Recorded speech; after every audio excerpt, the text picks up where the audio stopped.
Hi guys, Steph here. Right, what have we got for you today?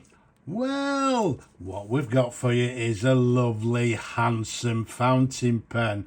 And this one, for you regular viewers, you would have seen it right at the end of my recent pen haul. Here it is. Look at that, what a lovely pen. As always, like most of the pens, a little bit tired. Oh, and look at that, yes, has a little bit of an issue that we need to try and sort out.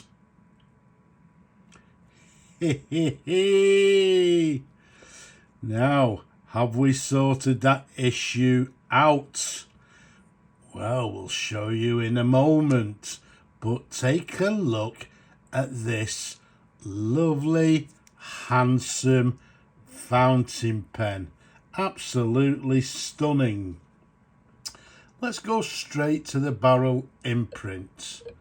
Okay, now what you'll see there, the barrel imprint should I say, to the top it has Duofold Special. Just underneath it you can see the Lucky Curve banner with the words Lucky Curve. To the left it has Geo S Parker, and then underneath that it has Toronto, and then if we go to the right it has fountain pen, and then underneath that it says Canada. So as you can see, a very nice clear barrel imprint. Very nice indeed. So we've got a Canadian Duofold Special.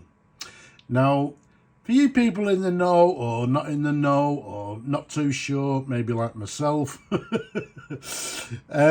Duofold Special is a rather uncommon model.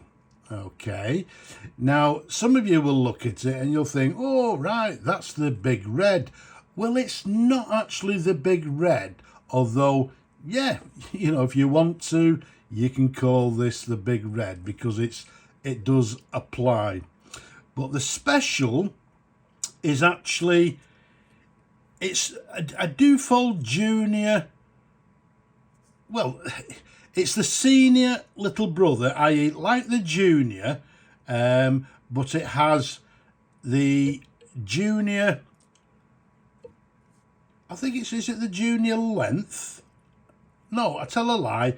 It's got the Junior thickness, but the senior length. Okay, so where some people say the Junior is a little brother, I would definitely say it's this one, the Duofold Special. As I say, a very uncommon model.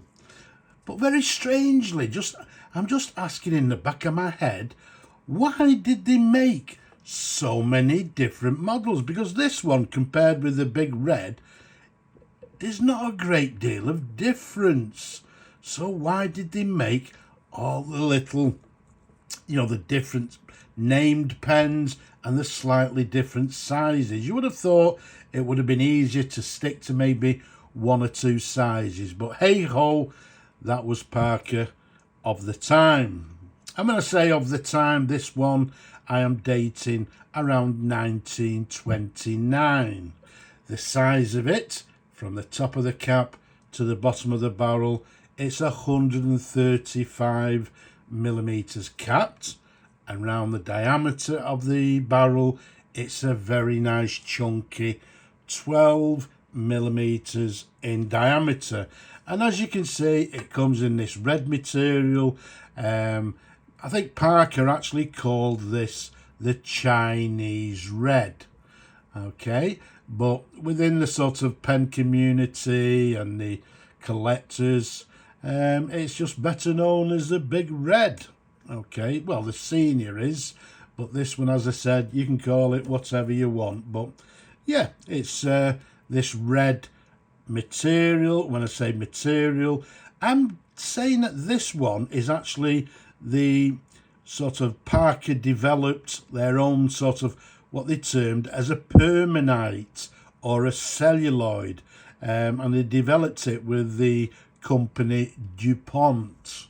Okay, so this one I would say is the permanite, although the slightly earlier models were actually red hard rubber. So all in all, as you can see, a stunning example, especially as you saw it earlier. We've got this quite a large cap band to the cap there. You can see it's got all the breather holes to the cap there, all nice and clean as they should be. A lovely sort of ball clip, Parker ball clip, which is correct for the period. You can see it's got the Parker, and then to the top there, I forget, it's got some sort of a date to the top, which I'm sure you can see better than I can.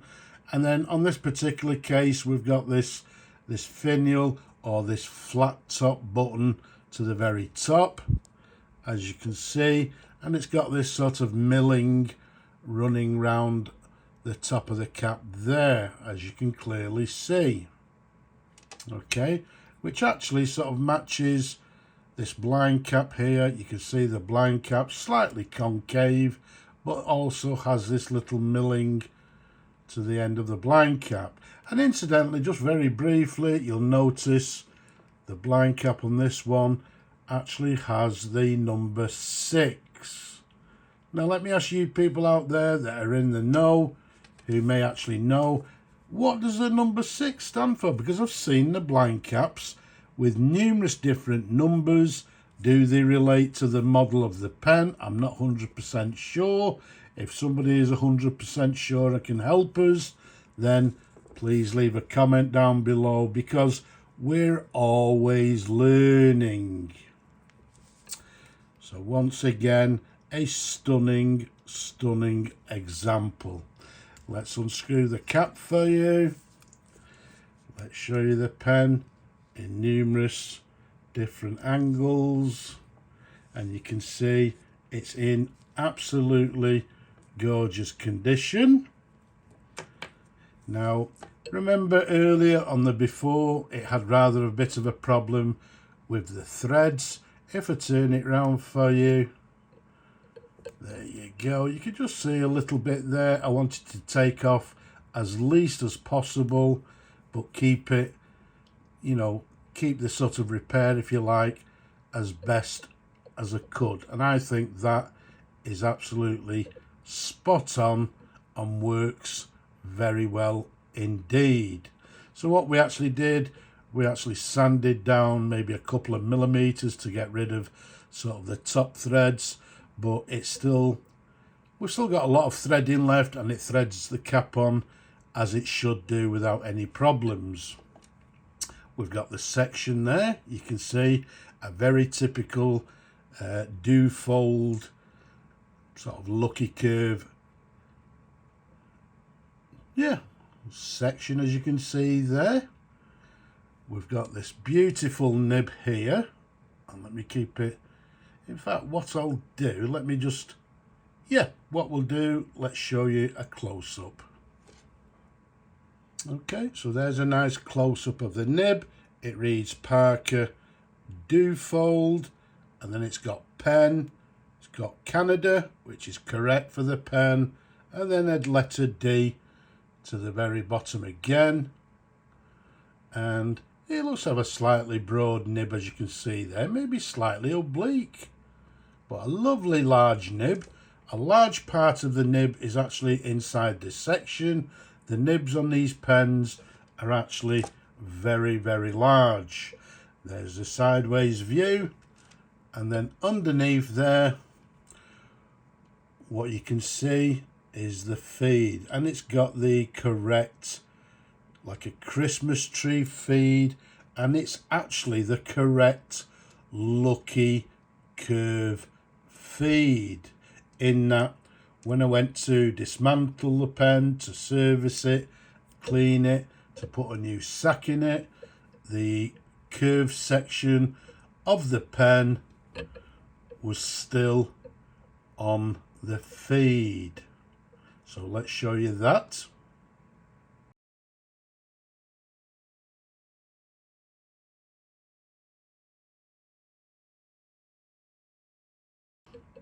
Okay, so that's the pen. As you can see, it was dismantled. All the parts were in, well, everything was clean. Put a new sack in it, as I've said, and it's now ready to go. You just noticed it's a button filler. So there we go. We've got a little blind cap here. We've got the button there, which is a brass button. You'll also notice just to the ridge there you go. Okay, you've got this crooked pressure bar, which is basically a pressure bar that hooks onto the top of the threads, as you can see just there. Okay, so let's screw that back on. I'm not going to fill the pen. Yes, we're going to try and find a new owner for this gorgeous, handsome pen. But the thing is, in my opinion, as we've said, it's an uncommon pen. You can see yourselves, the condition is absolutely superb. I'm seriously considering keeping this pen. So although I'm going to look for a new home for it, if it doesn't find a new home, then it's got one. It's quite welcome to stay in my collection. But yeah, let's just see how it actually writes. So bring on our pad. We've got the ink to our right here. Let's just dip it into the ink and let's see how the pen writes. So what we've got is a Parker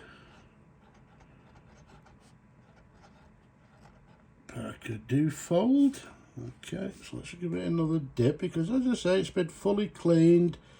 Sometimes these pens need to be, well, they need to be filled, and the ink needs to wick into the feed itself to get it going. But the pen made in Canada. There you go. You can see it's writing a lot better now. I'm saying around about 1929.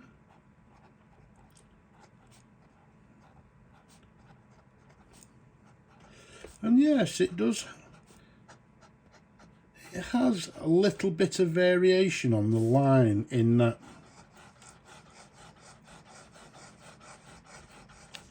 maybe it is an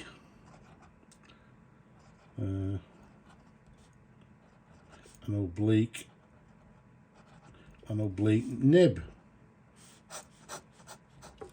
But as you can see, now the ink's flowing nicely. It's writing very nicely indeed. Yeah, I'd say maybe a medium line, but yeah, I think a little bit of an oblique nib. So it's just got some line variation there. Very nice indeed, very smooth to write with. But all in all, a handsome, stunning fountain pen. Absolutely gorgeous. So, as always, I hope you've enjoyed looking at the pen as much as I enjoy showing it to you people. Don't forget, leave a comment down below. Give the video a thumbs up if you will.